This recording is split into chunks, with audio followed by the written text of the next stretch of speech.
45 में बंटवारे के वक्त हमें हक था पाकिस्तान जाने का, आपको नहीं था। हमें हक था, लेकिन हमारे अजदाद ने यह तय किया कि यह वतन हमारा है। हमारे अजदाद की कब्रें हैं यहाँ, हमारे बुजुर्गों के मज़ारात हैं यहाँ, जामा मस्जिद है दिल्ली की, ताजमहल है, किले हैं, हमारे बुजुर्गों की यादें हैं, और यही आज धरोहर है हमारे भारत की। वही लोग गद्दार हो गए, उन्हीं का नाम लेकर सड़कों पर मारा जाने लगा। हम अपनी मर्जी से रुके थे, हमें किसी ने जबरदस्ती नहीं रोका था।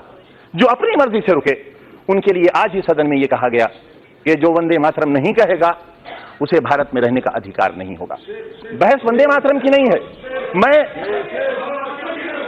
मेरी बात तो सुन लें आप, मेरी बात सुन लें, हो सकता है आपकी शर्मिंदगी हो। बात वंदे मातरम की नहीं है मान्यवर।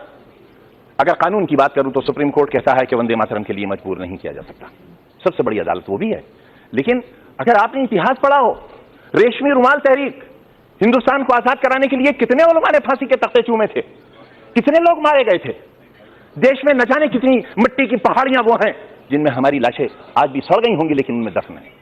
रेशमी रुमाल तहरीक में अगर आप रेशमी रुमाल की तस्वीर देखेंगे तो उस पर भारत मां की तस्वीर छपी हुई मिलेगी आपको। ये रिश्ते कब थे? ये 1942 में जब हिंदू और मुसलमान ने एक बर्तन में खाना खाया था, तब अंग्रेज को लगा था कि वो अब हिंदुस्तान में राज नहीं कर सकेगा, और 1942 से ही उसने अपना बिस्तर बांधना शुरू कर दिया था, और 1947 में हिंदुस्तान आजाद हो गया था। हम आज भी एक ही मोहल्ले में रहते हैं, एक घर में बैठते हैं, हमें किसी को एक दूसरे से डर नहीं लगता। लेकिन जब हम चुनी हुई संस्थाओं में आते हैं, जब वोट जैसी चीज हमारा मुकद्दर बनने वाली होती है, तब इंसानियत के सारे रिश्ते हमारे टूट जाते हैं मान्यवर। इससे देश बहुत कमजोर हो रहा है, इससे हम बहुत कुछ खो रहे हैं। आप मुझे मजबूर तो नहीं करेंगे। मैं आपसे ये कब कह रहा हूं कलमा पढ़िए आप? मैंने आपसे कब कहा?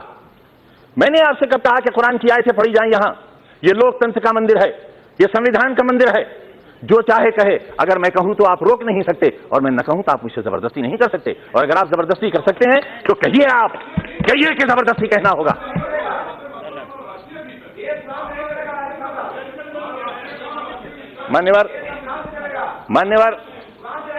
मान्यवर संविधान से चलेगा, यही तो हम भी चाहते हैं, यही हम चाहते हैं। अगर संविधान में कहीं किसी मजहबी किताब का कोई श्लोक, कोई आयत पढ़ने के लिए कहा गया हो, मैं सबसे पहला व्यक्ति हूंगा जो इस हुक्म पर नतमस्तक करूंगा। मानो संविधान को। मैं भी यही कह रहा हूं, हमें संविधान को मानना चाहिए, और जो लोग संविधान को नहीं मानेंगे वो देश के साथ अच्छा नहीं करेंगे, क्योंकि ये देश बहरहाल सबका है। पूरा जिस्म हाथों से बना हुआ नहीं है, पूरा जिस्म पैरों से बना हुआ नहीं है। शरीर का एक हिस्सा खत्म कर दिया जाए, इंसान नहीं रह जाएगा। हिंदुस्तान एक बेहतरीन इंसान है, इसे बेहतरीन इंसान बना रहने दिया जाना चाहिए। ये कहना चाहता हूं मान्यवर। प्रधानमंत्री जी को, भारतीय जनता पार्टी को दूसरी सरकार बनाने के लिए बहुत मुबारकबाद। लेकिन ये याद रहे कि जिम्मेदारियों का बहुत बोझ है उनके कंधों पर। जो कहा जाए वो किया जाए। किसी को गलत नाम से, मैं एक छोटा सा व्यक्ति, भैंसे भी पालता हूं। प्रधानमंत्री जी को जनसभा में मेरी भैंसों का ख्याल रहा, मेरा ख्याल नहीं रहा मान्यवर। 4-4 साल के मासूम बच्चों को जिलाधिकारी और एडीएम स्कूल के अंदर कान पकड़कर उठा ले। यही है कानून का राज, यही है कानून का राज। ये 3 तलाक की बात नहीं कर रहा हूं मैं, शिक्षा के अधिकार की बात कर रहा हूं। एक दरवाजा जो सरकार के पैसे से बना हो, जिसे सरकारी संस्था ने बनाया हो। मुंशी प्रेमचंद की जबान थी उर्दू। उर्दू मुसलमानों की जबान नहीं है, मुसलमानों की जबान है अरबी। उनके कुरान की जबान है अरबी।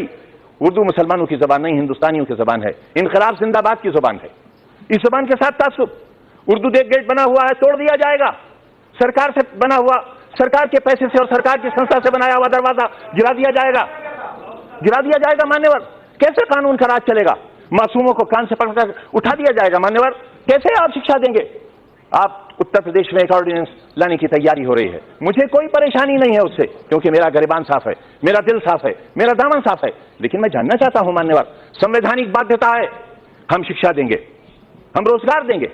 कितना रोजगार दिया, कितना स्वास्थ्य पर ख्याल रखा हमने?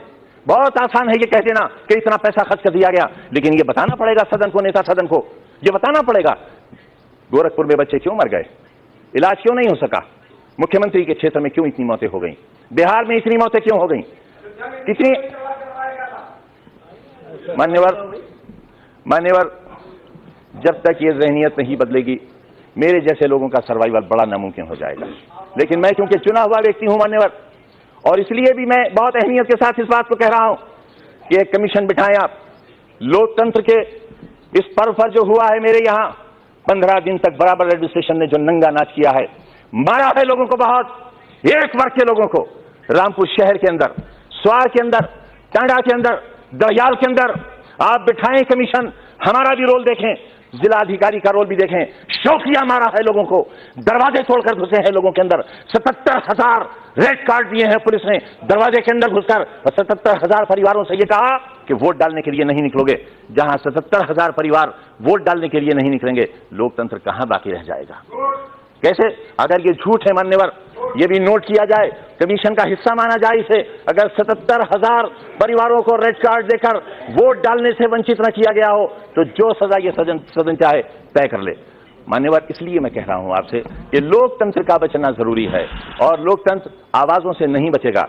मान्यवर, लोकतंत्र तब बचेगा जब फांसी के तख्तों पर चढ़ने से पहले शहीद भगत सिंह का वजन लिया जाएगा तो 5 पाउंड वजन बढ़ चुका होगा।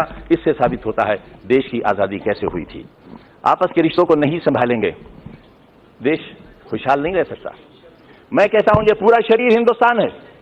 मेरे शरीर के 5वें हिस्से पर अगर फालिज लग जाएगा तो यह कामयाब हिंदुस्तान और सेहतमंद हिंदुस्तान नहीं होगा। पूरी दुनिया का कोई व्यक्ति इसे सेहतमंद हिंदुस्तान नहीं कहेगा। एक आवाज 3 तलाक के लिए आई थी मान्यवर, कोई 1 तलाक मानता है माने, कोई 2 मानता है माने, कोई 3 मानता है माने, नहीं मानता है मत माने।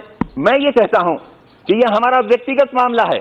इस पर कुरान जो हुक्म देता है, जो कुरान फैसला करता है, जो कुरान राय देता है, उस राय से हटकर कोई बात कबूल नहीं की जाएगी, हरगिज नहीं की जाएगी, हरगिज नहीं मान्यवर।